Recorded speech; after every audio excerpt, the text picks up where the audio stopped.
While I have you up here, can I get you to share another story or two? So, you have a story about praying for someone on an airplane, and God giving them a word about a second chance or something like that? Yes. Could you share that? Yeah. Okay. So during DTS, I heard a lot of speakers talk about how the airplane is a great place to evangelize. I don't know if that's actually such a great idea, but there were a lot of courageous speakers, I guess.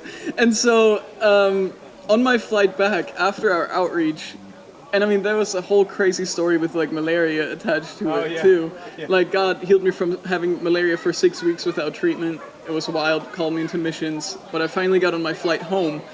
And it was kind of funny because God told me to talk to this guy next to me, but I was like, how in the world am I going to do this? What am I even supposed to say? And so I waited until we had I think 30 minutes until the estimated time of arrival. Okay. And so I was like, okay, 30 minutes is fine. If it gets awkward, it's only 30 minutes. And if it's good, I have 30 minutes. And so I was just sitting there looking at this dude. He probably thought I was a creep because I kept staring at him. And he was reading this book. It was about the power of the galaxy and black holes and whatever. And so he would read a paragraph and then close his eyes and trying to experience it or something. And I was really weirded out by it, but then God was like, why don't you encourage him? And I was like, how am I going to do that? He's not doing anything that I can really encourage. But he was like, why don't you just encourage him for his faith and his, trying to long for, or his longing for more. And so I was like, okay, I can do this.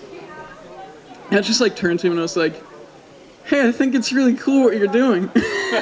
He's in his mid-50s.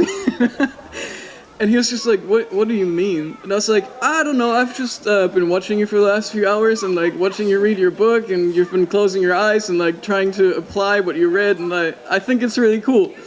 And he was like, okay. Kind of looking at me what do you want from me? And I was like, but I'm sorry to disappoint you.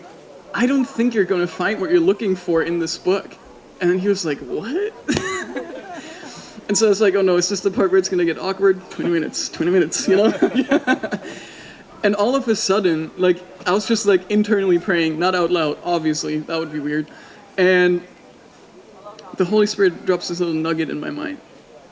And it started with,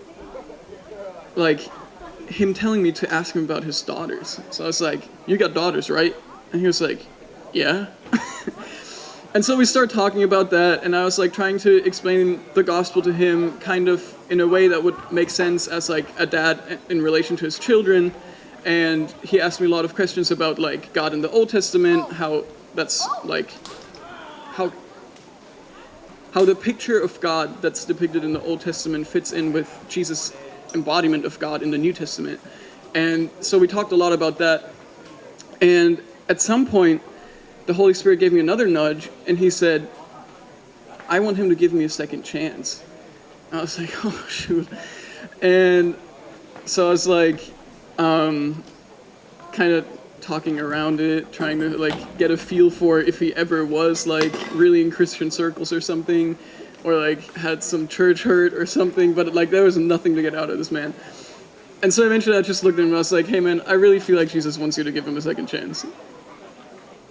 And he was like, how do you even know that I gave him a first chance in the first place? And I was like, to be honest, I don't know. But I feel like the Holy Spirit told me that I should tell you this, so tell me all about it.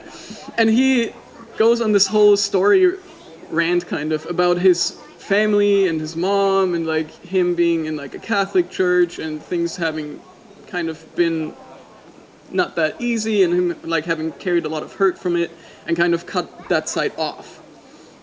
And so, long story short, I was able to encourage this guy to connect with the local church as soon as he would land in, I think, San Francisco. And that in itself was already amazing because, I heard God's voice, we got to do all these cool things. But then I got off the plane and I was standing in the terminal and I was just standing there. I don't even know why I was standing there. But this lady walks up to me and she was like, hey, were you the guy that like shared the gospel with this other man? And I was like, yes, like, I'm so sorry if I disturbed you. She was like, no, it was awesome. And like, you said you're a missionary? And I was like, I guess, yeah. And she was like, I always wanted to be a missionary.